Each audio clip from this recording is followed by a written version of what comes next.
டாஸ்மாக் முறைகேடு வழக்கில் திரைப்பட தயாரிப்பாளர் ஆகாஷ் பாஸ்கரன் தொழிலதிபர் விக்ரம் ரவீந்திரனுக்கு எதிராக ஆதாரங்கள் இல்லை என உயர்நீதிமன்றம் அறிவித்திருப்பதன் மூலம் அமலாக்கத்துறை உள்நோக்கத்துடன் சோதனை நடத்தியது அம்பலமாகியுள்ளதாக மூத்த வழக்கறிஞர்கள் கூறியுள்ளனர்.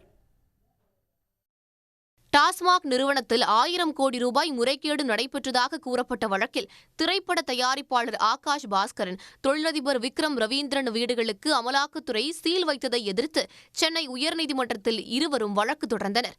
இவ்வழக்கை விசாரித்த நீதிபதிகள் MS ரமேஷ், V லட்சுமி நாராயணன் அமர்வு அமலாக்கத்துறை அதிகாரிகளிடம் சரமாரியான கேள்விகளை எழுப்பியது. எவ்வித ஆதாரமும் இல்லாமல் ஆகாஷ் பாஸ்கரன், விக்ரம் ரவீந்திரன் ஆகியோரின் வீடுகள், அலுவலகங்களில் சோதனை மேற்கொள்ள அமலாக்கத்துறைக்கு அதிகாரம் இல்லை என்று குறிப்பிட்ட நீதிபதிகள் எதன் அடிப்படையில் சீல் வைக்கப்பட்டது என்றும் கேள்வி எழுப்பினர்.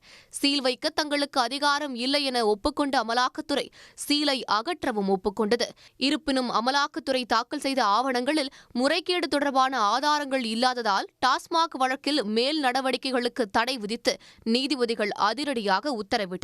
உயர்நீதிமன்ற நடவடிக்கை அமலாக்கத்துறையின் உள்நோக்கத்தை அம்பலப்படுத்தியிருப்பதாக மூத்த வழக்கறிஞர்கள் தெரிவித்திருக்கின்றனர்.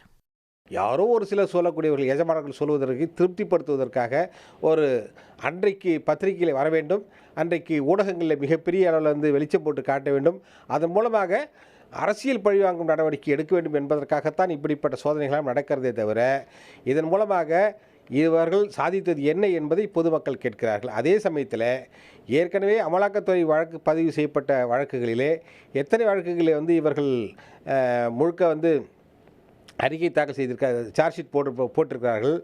அதே போல் எத்தனை வழக்குகளை இவர்கள் தண்டனை பெற்றுக் கொடுத்திருக்கிறார்கள் என்பதை பற்றி பெரிய அளவில் ஆதாரம் எதுவுமே இல்லை. தெல்ல தெளிவாக மக்களுக்கு புரிகிறது. ஈடி என்பது ஒரு மலிவான பாஜகவினுடைய தூண்டுதலில் வந்த இன்ஸ்டிடியூஷன். ஆகவே அதில் எந்த ஒரு உண்மைத்தன்மையும் இல்லை, நண்பகத்தன்மையும் இல்லை. சட்டப்பூர்வமாக இது உச்சநீதிமன்றம் சென்றாலும் எந்த ஒரு அடிப்படை ஆதாரம் இல்லாமல் ரெய்டு அடிப்பாங்கன்னா இன்றைக்கி ஈடிக்கு இனிமே வாலாட்ட மாட்டாங்க. ஈடியை பொறுத்தவரையிலும் அவங்களுடைய நிலைமையை புரிஞ்சுக்கணும். எந்த ஒரு அடிப்படை முகாந்திரமும் ஆதாரமும் இல்லாமல் கலங்கப்படுத்த வேண்டும் என்று பொய்யான, அதாவது ஒரு குற்றச்சாட்டுகளையும் ஒரு செய்திகளை வைத்து கொண்டு போகிறது அசிங்கம்.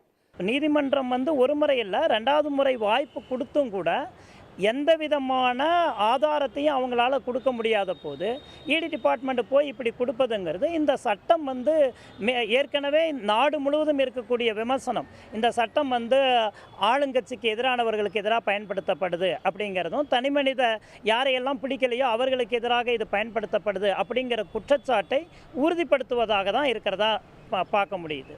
காங்கிரஸ் கட்சி ஆட்சி அமைத்தால் அமலாக்கத்துறையை முதலில் நீக்க வேண்டும் என்று தாங்கள் கோரிக்கை வைப்போம் என்று சில வழக்கறிஞர்கள் தெரிவித்திருக்கின்றனர்.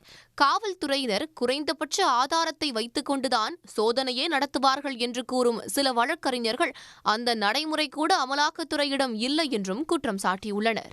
உடனுக்குடன் செய்திகளை தெரிந்து கொள்ள சன் நியூஸ் பெல் ஐகானை கிளிக் பண்ணுங்க.